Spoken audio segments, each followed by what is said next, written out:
Love by the villain লেখিকা লিজা মনি পর্ব 28। নিকের গাড়িটা গিয়ে থামে একটা বাংলোর সামনে। গাড়ি থেকে নেমে খুব ধীর পায়ে এগিয়ে যায় সেই বাংলোর দিকে। রাগে নিজের ঠোঁট কামড়ে ধরে আছে। উন্মাদ হিংস্র হায়নার ন্যায় শিকারের খোঁজে এদিক সেদিক তাকায়।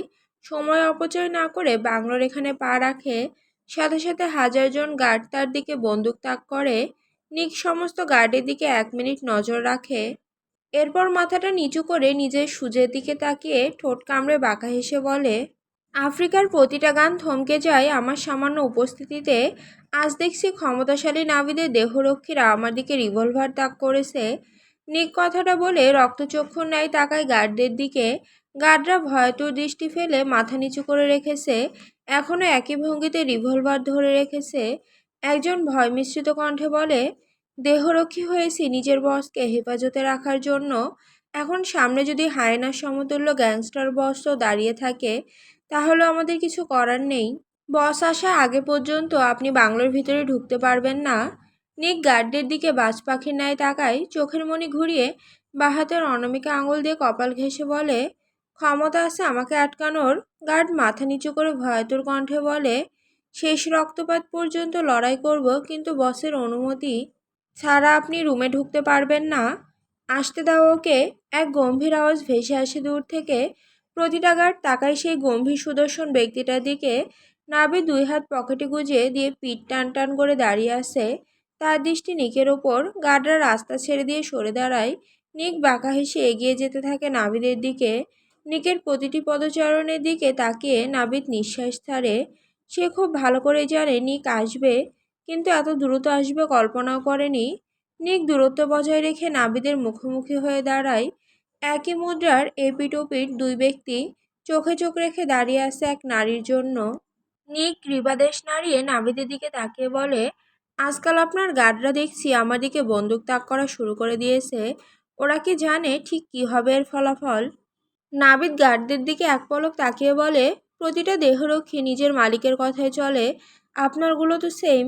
আপনার জায়গায় আমি দাঁড়িয়ে থাকলে হয়তো আপনার দেহরক্ষীরা কুকুরের মতো ঝাঁপিয়ে পড়তো। আমারগুলো তো তাও সম্মান দিয়েছে। গ্যাংস্টার বস নিক জেব্রান। নিক তাচ্ছিল্য হেসে বলে, হ্যাঁ হ্যাঁ, জুতার মালা গলায় পরিয়ে চেয়ারে বসিয়ে মর্যাদার মতো হয়ে গেল না? সে যাই হোক, ও কোথায়? নাবিদের পুরো শরীর ঝাঁকুনি দিয়ে ওঠে। নিক কাকে ইঙ্গিত করেছে বুঝতে বাকি নেই। গম্ভীরতা টেনে বলে, ওকে। নিক ভ্রু নাচিয়ে তীক্ষ্ণ দৃষ্টিতে বলে, কার কথা বলছি বুঝতে পারছিস না? নাবিদ অবুঝের ন্যায় মাথা নাড়িয়ে বলে, একদম নয়, ঠিক কার কথা জিজ্ঞেস করছেন আপনি? নিক রাগ কন্ট্রোল করার জন্য চোখ বন্ধ করে শ্বাস টেনে বলে, দেখ নাবিদ, ধৈর্যের পরীক্ষা নিস না। মেয়েটাকে কোথায় রেখেছিস? নাবিদ কিছুটা বিরক্তি প্রকাশ করে বলে, দেশের খ্যাত গ্যাংস্টার নিক জেব্রানের কথায় এত জড়তা? কাকে ইঙ্গিত দিচ্ছে না বললে বুঝবো কিভাবে? নাবিদের হেয়ালিপনায় নিক নিজে ধৈর্য হারায়। খ্যাপা বাঘের ন্যায় ঝাঁপিয়ে পড়ে নাবিদের ওপর। শার্টের ওপরের অংশ চেপে ধরে গর্জে ওঠে, শুয়োরের বাচ্চা, আমার বউ কোথায়? কোথায় রেখেছিস তাকে? বউ শব্দটা শুনতেই নাবিদ নিজের ব্যথা ভুলে যায়। অবিশ্বাস্য চাহনিতে নিকের দিকে তাকায়। অস্ফুট আওয়াজে বলে, বউ মেনে নিয়েছেন বিয়েটাকে? নিক দাঁত পিষে ধাক্কা মেরে সরিয়ে দেয় নাবিদকে। নিঃশ্বাস টেনে বলে, মানা না মানা সেটা আমার ব্যাপার, তার হিসেব আমি তোকে দিব না। নাবিদ নিজেও কিছুটা রেগে যায়। দিতে হবে নিক। এখানে 3টা জীবন অনিশ্চিত ভবিষ্যতের দিকে পড়ে আছে। অ্যানি আমার ভালোবাসা, এটা তুই খুব ভালো করেই জানিস।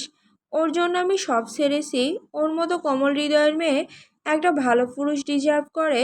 তোর মতো নরপশুর সাথে অ্যানি কখনো থাকতে পারবে না। নিক রাগটাকে কন্ট্রোল করে অদ্ভুতভাবে হাসলো। রহস্যময় হেসে বলে, রাইট, ভালো ছেলে ডিজার্ভ করে, কিন্তু তুই কি ভালো ছেলে? নাবিদ শুকনো ঢোক গিলে বলে, মানে? নিক ঠোঁট বাঁকিয়ে বলে, তুই ভার্জিন। নাবিদ ঠোঁট ভিজায়, ঘন ঘন শ্বাস টেনে বলে, নিক স্টপ। নিক 2 কদম এগিয়ে এসে নাভিদের দিকে প্যান্টের পকেট থেকে 1 হাত সরিয়ে বলে, ঠিক কয়টা মেয়েকে ছিঁড়ে খেয়েছিস হিসেব আছে। ঠিক কয়টা মেয়ের সাথে ইন্টিমেট হয়েছিস তার হিসেব আছে। ওফ, সরি সরি, এটাকে ইন্টিমেট নয়, রেপ বলে। তুই তো রেপিস্ট। আর একজন রেপিস্ট কিভাবে কোমলময়ী নারীকে রিজার্ভ করে ভিকি? নাবিদের পুরো শরীর কাঁপছে, কপাল দিয়ে চিকন ঘাম ঝরছে, গলায় শুকিয়ে কাঠ হয়ে আসছে এই মুহূর্তে। ছোট করে উত্তর দিয়ে বলে, ওইটা আমার বিষাক্ত অতীত ছিল। তখন আমি ধর্মহীন জানোয়াররূপী পিশাচ ছিলাম। এখন আমি আর সেই ভিকি নেই। তুই হয়তো ভুলে যাচ্ছিস নিক, তওবা বলে উপরওয়ালা সব ক্ষমা করে দেন। এই ছোট্ট মেয়েটাকে ভালোবেসে 12 বছরে আমি জানা মতে কোনো খারাপ কাজ করিনি, আজও কোনো নারীর সান্নিধ্যে যাইনি। বদলে গিয়েছি আমি। ভিকি নামক মানুষকে নরখাদকটা আজ পুরোপুরি পাল্টে গিয়েছে। নাবিদ নামে নিজের পরিচিতি অর্জন করেছে হালাল উপায়ে। মাফিয়া সাম্রাজ্যকে বিদায় জানিয়ে আলোকে বেছে নিয়েছি। সব স্যাক্রিফাইস ছিল শুধুমাত্র মেয়েটার জন্য। তুই কেন আমাদের মাঝে ঢুকছিস? নিক বাংলোটার দিকে তাকে ঠোঁট কামড়ে ধরে বলে, ট্রাস্ট মি নাবিদ, বহু কষ্টে কন্ট্রোলে আছি। আরেকবার যদি এই মেয়েকে নিজের ভালোবাসা বলে দাবি করিস তাহলে সম্পর্ক ভুলে যাব। নাবিদ নিকের দিকে পূর্ণাঙ্গ দৃষ্টি বুলিয়ে বলে, একটা প্রশ্ন করব লাস্টবারের মতো, কোনো রকম দ্বিধাদ্বন্দ্ব ছাড়া উত্তর দিবে। কেমন আছিস? কেমন আছিস শব্দটা কর্ণে প্রবেশ করতেই নিক ঠোঁট কামড়ে শব্দ করে হেসে ওঠে। আমার জিনিস নিজের কাছে এনে জিজ্ঞাসা করছিস কেমন আছি? অ্যানি তোকে ভালোবাসে না নিক? হ্যাঁ, আমি ট্রাস্ট করি তুই অ্যানিকে বিয়ে করেছিস, কিন্তু জোর করে বিয়ে করলে সেই বিয়ে হিসেবে থাকে না। অ্যানি যদি তোকে ভালোবাসতো তাহলে আমি নিঃসন্দেহে তোদের মাঝ থেকে সরে আসতাম, কিন্তু ও তোকে ভালোবাসে না। মেয়েটা তোর কাছে থাকলে মৃত লাশ হয়ে যাবে, মন কোনোদিনও পাবি না। দেহটা নিয়ে কি করবি? নিক রেগে গিয়ে বলে, মন দিয়ে কে কোন বাল ছিঁড়বে? আমার তো দেহটাই প্রয়োজন বেশি। মাত্র 2বার করেছি, আরও অনেকবার করা বাকি। নিজের ইচ্ছে পূরণ না হওয়া অবধি এই মেয়েকে আমার দৃষ্টিসীমার ভেতরে থাকতে হবে। নাবিদ না বুঝে বলে, কি 2বার করেছিস? নিক নাবিদকে এড়িয়ে বাংলার ভিতরে এগিয়ে যেতে যেতে বলে, বললে তুই আবার উত্তেজিত হয়ে পড়বি। নাবিদ বিরক্তি নিয়ে বলে, বাজে কথা বন্ধ করে নিক। নিজেকে সামলানোর ক্ষমতা ভিকির ছিল না, কিন্তু নাবিদের ঠিকই আছে। এই সত্যিটা হজম হচ্ছে না। যার দৈনিক রাত দিন 10 থেকে 12টা মেয়ে লাগতো, সে এতটা ভদ্র হয়ে গিয়েছে, ভাবতে কষ্ট হচ্ছে। নাবিদ রেগে গিয়ে বলে, তুই কিন্তু এবার বাড়াবাড়ি করছিস। অতীত নিয়ে কেন পড়েছিস? আমার বাংলোতে ঢুকছিস কার অনুমতিতে? নিক কিছুক্ষণের জন্য দাঁড়ায়, চোখে রহস্য রেখে বলে, আমার উপরে যাওয়ার চেষ্টা করিস না। তোর রহস্য ফাঁস করতে আমার 2 সেকেন্ডও টাইম লাগবে না। ঘুমন্ত সিংহকে ঘুমন্ত থাকতে দে, জাগিয়ে তোলার চেষ্টা করিস না, পস্তাবি প্রচুর। নাবিদ গ্রীবাদেশ নাড়িয়ে বলে, অ্যানি আমার কাছে নেই।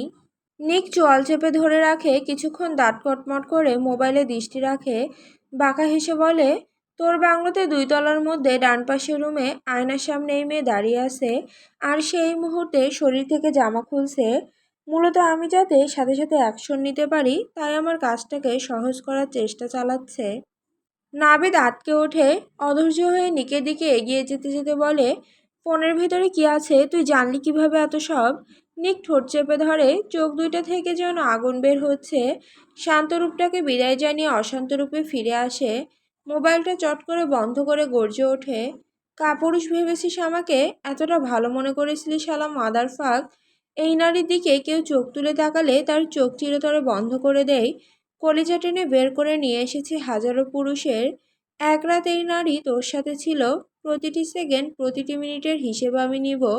কত বড় ছলনাময়ী নারী তুই ভাবতে পারছিস? প্রতিটা গাঁটকে নাকে চোবানি খাইয়ে শালি পালিয়ে এসেছে। তোর ব্যবস্থাটাও পরে করব। নিকের রাগ দেখে নাবিদ কপাল কুঁচকায়, হাতে থাকা রিভলভারটা নিকের দিকে রেখে বলে, ট্রাস্ট মি নিক, তুই যদি অ্যানির কাছে যাওয়ার চেষ্টাও করিস তাহলে এখানে থাকা প্রতিটি বুলেট তোর মাথায় ঢুকবে। নিক ঘাড় কাত করে তাকায় নাবিদের দিকে, সেই হৃদয় কাঁপিয়ে তোলে হিংস্র চাহনি। নাবিদ পিছু হলো না। নিক ডোন্ট কেয়ার ভাব নিয়ে বলে, চেষ্টা করে দেখতে পারিস, তবে দেখিস তার আগে নিজে যেন মাটিতে লুটিয়ে না পড়িস। নাবিদ গানটা নিকের মাথায় বরাবর রেখে তাচ্ছিল্য হেসে বলে, যার জন্য পুরো জগৎটাকে পাল্টে ফেলেছি তাকে এত সহজে চলে যেতে দিব? ভালোবাসার অর্থ তুই বুঝিস নি? জীবনে কোনোদিন ভালোবেসেছিস কাউকে? আমি এই মেয়েটার প্রতি উন্মাদ নিক, প্লিজ আমার পাখিটাকে ছেড়ে দে। আমি নাবি তোর কাছে ভালোবাসার ভিক্ষে চাইছি, প্রচণ্ড ভালোবাসি। এই মেয়ে যদি আমার না হয় আমি বাঁচব কার জন্য? যার জন্য পুরো সাম্রাজ্য ছাড়লাম, সে যদি আমার না হয় তাহলে বেঁচে থেকে কি করব? জেদ ধরে তুই একজনের কলিজাকে ছিনিয়ে নিচ্ছিস নিক। ভালোবাসি আমি তাকে, তুই সেই ভালোবাসার গভীরতা বুঝবি না। নিক শব্দ করে হেসে বলে, তুই এই মেয়েকে পাওয়ার জন্য স্যাক্রিফাইস করেছিস, আর আমি স্যাক্রিফাইস না করে আমাতে পাগল করব? এই মেয়ে একদিন আমার জন্য এমন পাগল হবে যে একদিনের অনুপস্থিতিতে আমার থেকেও বড় সাইকোতে পরিণত হবে। হাসালি, যে তোকে সহ্য করতে পারে না সে তোর জন্য পাগল হবে? হাঁ। নিক অদ্ভুতভাবে হেসে আরেকটা পা বাড়ায়। সাথে সাথে সে সামান্য হেলে পড়ে। বুলেটটা গিয়ে একদম সিঁড়ির দিকে ছিটকে পড়ে। নিক চোয়াল শক্ত করে ফেলে। রাগটাকে কন্ট্রোল করতে না পেরে ডান হাত উঁচু করে একটা সরু নাইফ আচমকা ছুঁড়ে মারে। নাইফটা গিয়ে একদম নাবিদের বক্ষ ভেদ করে। মুহূর্তে তাজা রক্তে ভেসে যায় তার বুক। সাদা শার্টটা লাল হয়ে যায়। নিক সেদিকে এক পলক তাকে মুখ বিকৃত করে বলে, বিচ। আর এক মুহূর্তেও দাঁড়ায় না, 2 তলার সিঁড়ি পেরিয়ে একটা রুমে ঢুকে পড়ে। আচমকা এত শব্দ করে দরজা খোলার জন্য অ্যানি ভয়ে শিউরে ওঠে। ভালোভাবে দেখতেও পারেনি লোকটাকে। কেউ একজন ঝড়ের গতিতে এসে চুলের মুঠি চেপে ধরে। সাথে সাথে শক্ত হাতের থাপ্পড় খেয়ে একপাশে গিয়ে ছিটকে পড়ার উপক্রম। চুল ধরে রাখার কারণে লম্বা সোনালি চুলগুলোতে বাজেভাবে টান লাগে। মনে হচ্ছিল চুলগুলো এই বুঝি সব ছিঁড়ে গিয়েছে। থাপ্পড়টার ওজন সহ্য করার মতো ক্ষমতা তার ছিল না। কিন্তু একই গালে একাধারে আরও থাপ্পড় পড়ে।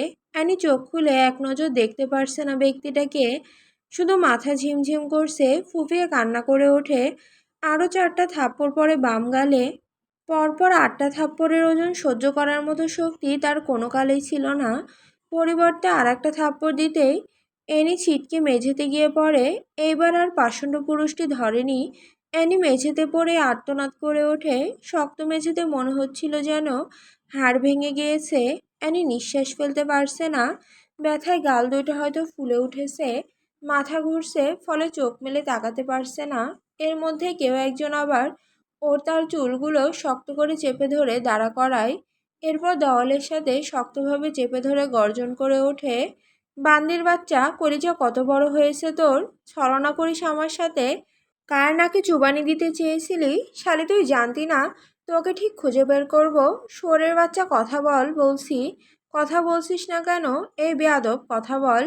অ্যানির শ্বাস আটকে আসতে যে কোনো সময় হয়তো দমটা বন্ধ হয়ে যাবে। নিক আরও ক্ষুব্ধভাবে অ্যানির গলাটা চেপে ধরে আসে। নিকের প্রতিটি হুঙ্কার মস্তিষ্কে গিয়ে আঘাত করছে। কিভাবে এসেছে এই লোক? এখন কি করবে? নাবিদ ভাইকে কি মেরে ফেলবে? ও আল্লাহ, আমার জন্য একজন নির্দোষ ব্যক্তির প্রাণ কেন যাবে? এনি বহু কষ্টে কাপা গলায় বলে, আপনি এখানে? এই শব্দটা যেন নিকের শরীরে আগুন ধরার মতো বাক্য। রাগে ক্ষোভে হিতাহিত জ্ঞান শূন্য হয়ে একটানে এনি শরীরের কাপড়ের এক অংশ ছিঁড়ে ফেলে। সাথে সাথে এনি আঁতকে ওঠে। দুর্বল শরীরটা নিয়ে নিককে ধাক্কা দিতে চায়, কিন্তু এক চুলও সরাতে পারেনি। নিক হিংস্রতা নিয়ে ডান পাশের কাপড়টাও ছিঁড়ে ফেলে। নিকের নখের স্পর্শে এনির 2 বাহু থেকে তরল রক্ত গড়িয়ে পড়তে থাকে। এখন মনে হচ্ছে যেন হিংস্র পশু তার শরীরে আঁচড় কাটছে। অ্যানি শব্দ করে কেঁদে ওঠে, ছাড়ুন বলছি আমাকে! অসভ্য, লজ্জা করছে না? আপনার একটা মেয়ের কাপড় ছিঁড়ে ফেলেছেন। ফাক, স্টে অ্যাওয়ে ফ্রম মি। নিক রক্তচক্ষুর ন্যায় তাকায় অ্যানির দিকে। চোয়ালটা শক্ত করে চেপে ধরে বলে, you son of a bitch, talk! I can control myself. সত্যি করে বল, কোথায় কোথায় স্পর্শ করেছে তোকে? ঠিক কোন কোন জায়গায় তার হাতের ছোঁয়া তোর শরীরে লেগেছে? অ্যানি ভয়ে শিউরে ওঠে। এটা কোনো মানুষ হতেই পারে না। মানুষের স্বভাব এতটা হিংস্র কীভাবে হয়? অ্যানি কিছু বলতে গিয়েও আটকে যায়। নিক একটানে বাকি জামাটাও ছিঁড়ে ফেলে। বর্তমানে অন্তর্বাস ছাড়া অ্যানির শরীরে আর কিছুই নেই। লজ্জায় আড়ষ্ট হয়ে 2 হাত 2 আঁকড়ে ধরতে চাইছে, কিন্তু পাষণ্ড পুরুষটার জন্য সেটাও সম্ভব হলো না। 2 হাত খামচে ধরে দাঁত পিষে বলে, কথা বলছিস না কেন? কোথায় কোথায় স্পর্শ করেছে তোকে? অ্যানির আগে চাপা আর্তনাদ করে ওঠে, তাতে আপনার কি? আপনি নিজেই তো ইচ্ছের বিরুদ্ধে গিয়ে শতবার স্পর্শ করেছেন। কলঙ্কিত তো আমি সেদিনই হয়েছি। নতুন করে কিসের কালিমা লাগাবো শরীরে? নিক ঘন ঘন নিঃশ্বাস টেনে অ্যানির মুখের দিকে তাকায়। অ্যানির চোখ নিভু নিভু হয়ে আসে। নিক অ্যানির গাল চেপে ধরে বলে, বান্দির বাচ্চা, আমার স্পর্শ আর সবার স্পর্শ এক? অ্যানি এই প্রশ্নটার উত্তর খুঁজে পেল না। নরম গলায় বলে, পার্থক্য করছেন? নিক ভ্রকুচকে বলে, পরপুরুষের স্পর্শ পেতে এত ভালো লাগে? এমন হলে তো সেদিন নিলাম কেন্দ্রে ছেড়ে আসা উচিত ছিল। কোন দুঃখে তোর মতো বেয়াদবকে এত টাকা দিয়ে কিনলাম, এই নিয়ে আফসোস হচ্ছে? অ্যানি টলমল চোখে তাকিয়ে বলে, এত আফসোস হচ্ছে? যখন আফসোস হচ্ছে তখন এভাবে বন্দি করে কেন রাখেন? ছেড়ে দিলেই তো পারেন। নিক প্রগাঢ় ক্ষুব্ধতায় অ্যানির চুলগুলো চেপে ধরে বলে, ছেড়ে যাওয়া শব্দটা উচ্চারণ করা তোর জন্য নিষিদ্ধ। একবার ছেড়ে দেই, হাজারটা পুরুষের নজরে পড়বি, চিলের মতো ছিঁড়ে ফেলবে তোকে। তোর ধারণাও নেই তুই ঠিক কাদের নজরে পড়েছিস। অবশ্য এদের কাছে গেলেই ভালো হতো, ঘন্টায় ঘন্টায় সুখ খুঁজে পেতি। অ্যানি নিকের বুকে ঘুষি মেরে চেঁচিয়ে ওঠে, মুখে আটকাচ্ছে না কিছু। তাদের কথা জানি না, কিন্তু আপনি কি কোনো দিক দিয়ে কম? আপনার মতো কুকুরের মতো ব্যবহার কেউ করেনি নিক জেব্রান। আপনাকে ঘৃণা করি অনেক। ঘৃণিত পুরুষটার স্পর্শ যখন শরীরে লাগে তখন মনে হয় যেন কেউ শরীরে আগুন ধরিয়ে দিয়েছে। নিক হাতের বাঁধন আরো শক্ত করলো, দাঁত কটমট করে বলে, এতটা ঘৃণা কেন করিস আমাকে? অ্যানি ফুপিয়ে কান্না করে ওঠে, আপনি আমাকে আঘাত করেন, গালি দেন অনেক, খুব খারাপ আপনি। নিক ঠোঁট চেপে রেখে বলে, আমার অবাধ্য হয়ে পালিয়ে কেন আসলি? বদ্ধ রুমে আদৌ দিনের পর দিন থাকা যায় নিক জেব্রান? আপনি নিজে থাকতে পারবেন? নিক শব্দ করে পৈশাসিকভাবে হেসে ওঠে। কি ভয়ানক সেই হাসির শব্দ!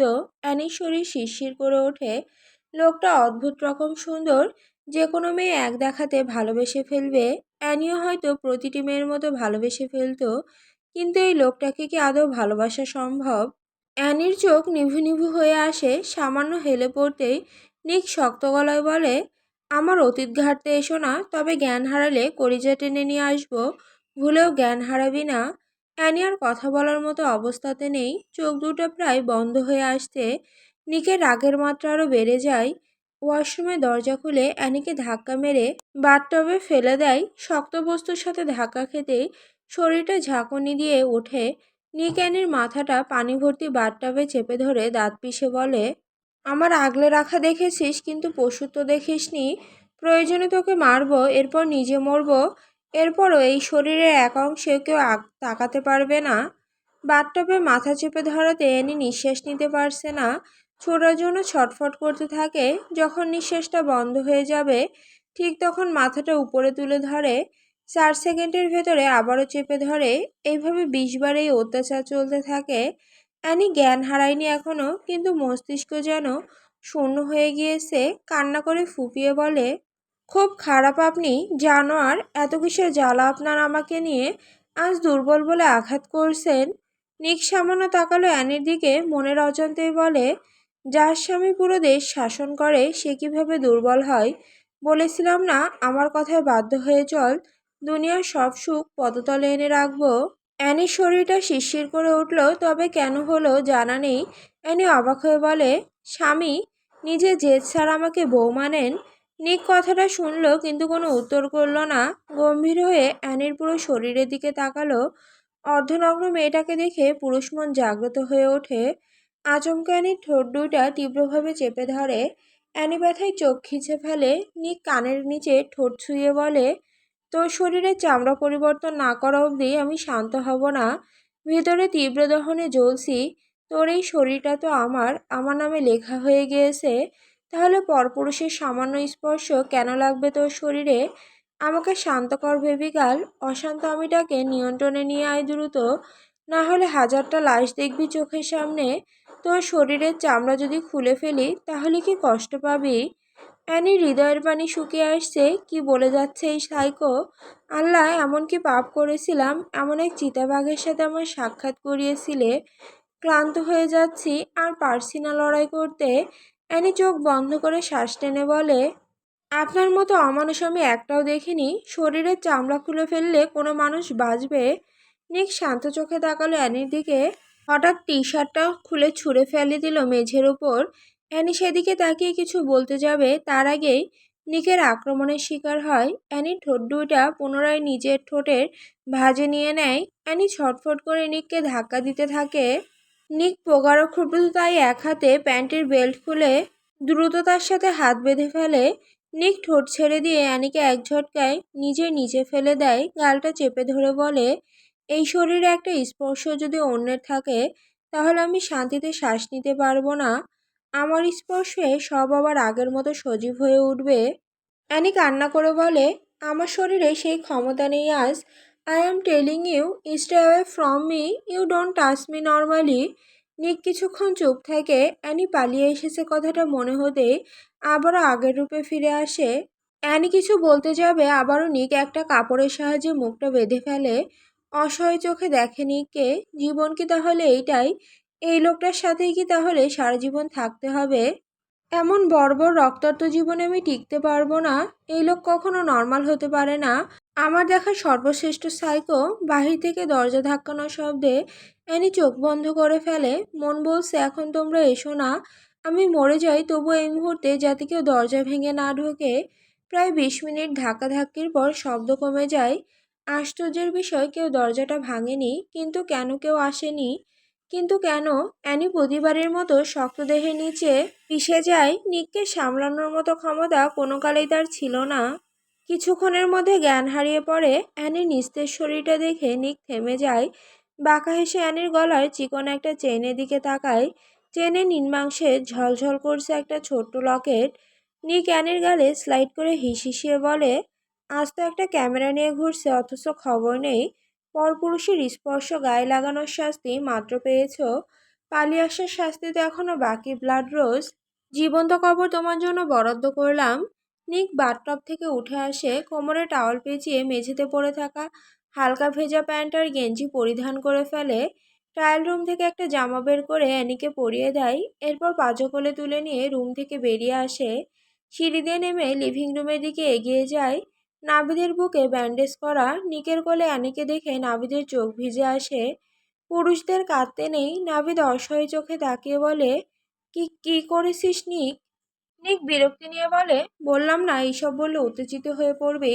নাভিদ চোখ বন্ধ করে ফেলে। সে আগে থেকে অনুমান করেছে এমন কিছুই হয়েছে, তাই সরে এসেছে দরজা থেকে। না হলে দরজা ভেঙে ভেতরে ঢোকারও ক্ষমতা তার ছিল। নাভিদ অ্যানির দিকে তাকিয়ে বলে, ও জ্ঞান হারিয়ে ফেলেছে। নিকের স্বরলোকটি স্বাভাবিক। নাভিদের চোখ দুইটা জ্বলে ওঠে, আর সহ্য করতে পারছে না এইসব। নিক বাংলো থেকে বেরিয়ে যাবে এমন সময় গার্ডরা পথ আটকায়। নিক ভ্রু কুচকে তাকায়, দেখে পিছনে নাবিদ দাঁড়িয়ে আছে। নিক ডোন্ট কেয়ার ভাব নিয়ে গাড়ির ভিতরে অ্যানিকে বসিয়ে দেয়। অ্যানির মাথাটা এক প্রকার হেলে পড়ে আছে। নিক নাবিদের দিকে তাকিয়ে বলে, এটাকে আগে কবর দিয়ে আসি, এরপর তোর সাথে ফাইট করছি। নাবিদ তেড়ে এসে বলে, বলদ মনে হয় আমাকে? তুই তো বলদই, নতুন করে মনে করার কি আছে? তুই বলদ না হলে আমার জিনিস ছিনতাই করার সাহস পেতি নাকি? আর এমন একটাকে ছিনতাই করেছিস যেটাকে দেখলে আমার রাগ ওঠে। এই আপদটাকে নিয়ে তুই কি করবি? এই আপদটাকে নিজের রানী করব। নিক চোয়াল শক্ত করে ফেলে, চোখের পলকে দক্ষ হাতে রিভলভার তাক করে বুলেট ছুঁড়ে মারে। প্রতিটি বুলেট গিয়ে লাগে গার্ডদের পায়ের নিচে। নাভিদ হতভম্ব হয়ে যায় হুট করে আক্রমণে। নিক গাড়ির ফ্রন্ট সিটে বসে স্টিয়ারিংয়ে হাত রাখে। হঠাৎ কাউচ ভেঙে একটা বুলেট অ্যানির দিকে চলে আসে। সাথে সাথে নিক হাত দিয়ে আটকে ফেলে, ফলে হাতের তালু ছিদ্র করে অন্য কাউচ ভেঙে বের হয়। নিক ব্যথায় নাক খিচে ফেলে, ভাঙা কাউচ ভেদ করে বাইরে দৃষ্টি রাখে। শান্ত চাহনিতে নাভিদের অ্যাসিস্ট্যান্টের দিকে তাকায়, বিড়বিড় করে বলে, I will suck your blood, your time is up. নাভিদের দিকে তাকিয়ে রহস্যময় হাসি দেয়। নিকের গোপনীয় একটা কথায় নাভিদ থমকে যায়। অ্যানিকে না পেলেও হয়তো সে শান্তিতে মরতে পারবে, কিন্তু তার চোখের ঘৃণা সে সহ্য করতে পারবে না। এক ব্যর্থ প্রেমিক পুরুষ হিসেবে মাথা নিচু করে দাঁড়িয়ে আছে। চোখের সামনে দিয়ে নিকের গাড়িটা দ্রুত গতিতে দৃষ্টিসীমা অতিক্রম করে। সাথে সাথে নাভিদ হাঁটু ভেঙে বসে পড়ে। চোখের পানি ছেড়ে দিয়ে আকাশের দিকে তাকিয়ে চিৎকার দিয়ে ওঠে, আজ যার জন্য সব ত্যাগ করলাম, আজ সে অন্যের ঘরে চলে যাচ্ছে। যদি ভালোবাসায় ব্যর্থতা লিখে রেখেছিলে, তাহলে এতটা মায়ায় কেন ফেলেছো? কেন এই নারীকে ছাড়া আমার দম বন্ধ হয়ে আসে? হয় ওকে আমার করে দাও, নচেত আমার রুহুটা ছিনিয়ে নাও। সব সহ্য করব, কিন্তু ভালোবাসার মানুষকে অন্যর সাথে দেখতে পারবো না। প্রয়োজনে সেই পুরনো ভিখিকে পরিণত হব। নাবিদের চোখ জ্বলে ওঠে, অস্ফুট আওয়াজে বলে, জেড। আফ্রিকার দক্ষিণাঞ্চলের এক নির্জন উপকণ্ঠে প্রভাতের নিস্তব্ধ আলো ফুঁড়ে উদ্ধার করা হয়েছে এক নারীর নিথর দেহ। স্থানীয় পুলিশ সূত্রে জানা গেছে, দেহটি রাস্তার একপাশে ছিন্নভিন্ন অবস্থায় পড়েছিল। পুরো শরীর বিকৃতভাবে খুবলে নেওয়া হয়েছে। বডির একটা হাত নেই, দুইটা পা হাঁটু থেকে কেটে নেওয়া হয়েছে। কলিজাটা খুব বর্বরতার সাথে টেনে বের করা হয়েছে। কলিজা বের করার ফলে পেটের অনেকাংশ দৃশ্যমান হয়ে আছে।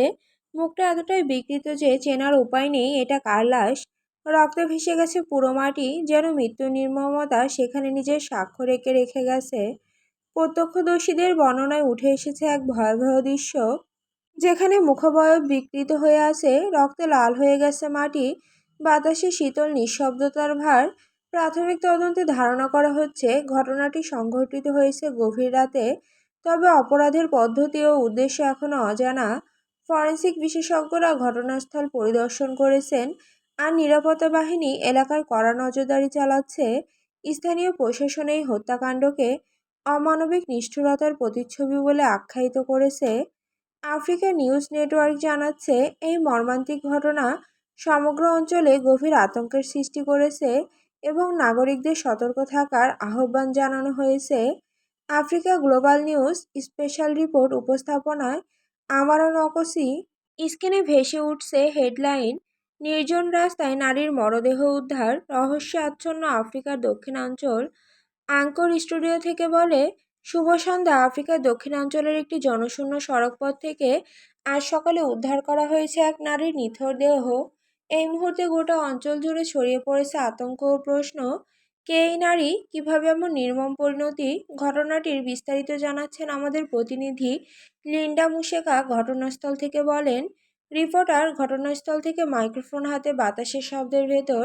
ধন্যবাদ আমারা। আমি এখন দাঁড়িয়ে আছি দক্ষিণ আফ্রিকার লুমুম্বা প্রদেশের উপকণ্ঠে, যেখানে ভোরের কুয়াশা সরে যাওয়ার পর পথচারীরা প্রথম দেখতে পান রক্তে ভেজা মাটি, আর তার মাঝখানে এক নারীর নিথর দেহ পড়ে আছে নিস্তব্ধ ও নিঃসঙ্গভাবে।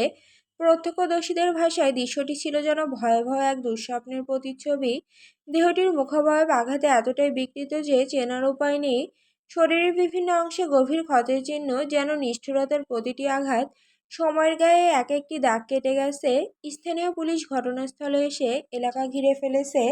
ফরেনসিক টিম প্রমাণ সংগ্রহ করছে প্রতিটি ইঞ্চি থেকে, রক্তের দাগ, পদচিহ্ন কিংবা বাতাসে ভাসা কোনো অচেনা গন্ধ বা হয়তো নির্দেশ করবে অপরাধীর ছায়ার দিকে।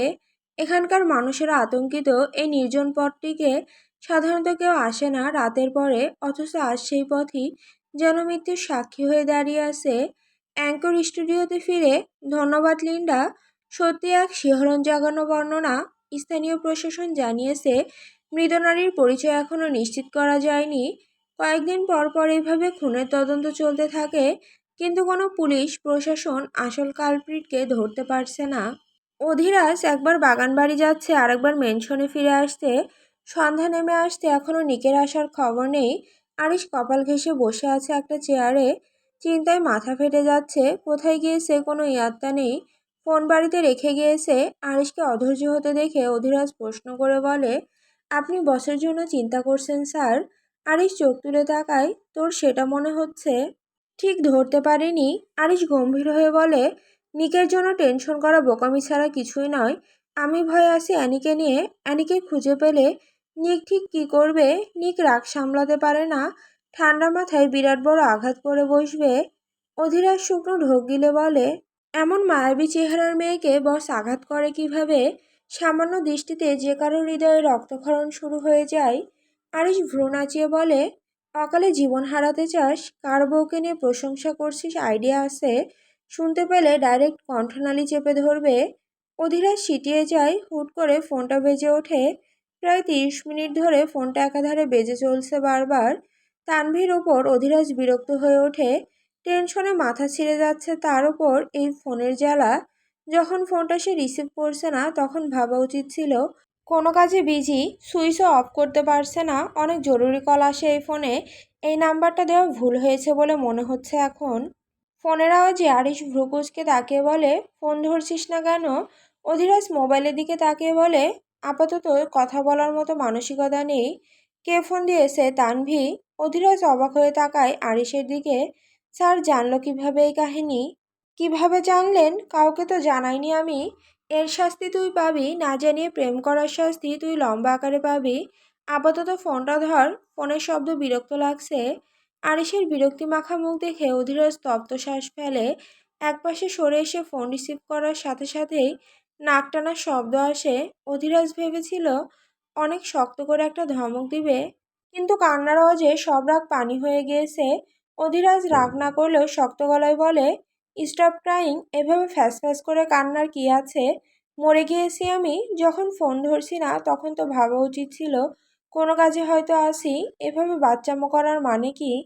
ওপাশ থেকে কোনো শব্দ আসলো না, শুধু কান্নার শব্দ আসছে। অধীরাজ এবার ধৈর্য হারায়, নরম সুরে বলে, কি হয়েছে জান, কাঁদছিস কেন? ওপাশ থেকে তানভীর এক লাইনের ভাঙা গলা ভেসে আসে, বেঁচে থাকতে আর কোনোদিনও কল দিব না আপনাকে, ডিস্টার্ব করার জন্য সরি। অধীরাজের ভেতরটা মোচড় দিয়ে ওঠে, ঠাস করে ফোনটা কেটে দেয়। ফোন কাটার শব্দে কান থেকে ফোনটা নামিয়ে বিড়বিড় করে ওঠে, কান্নার সময় ধমক দেওয়া একদম উচিত হয়নি। এখন এই রাগ ভাঙাতে অনেক যুদ্ধ করতে হবে।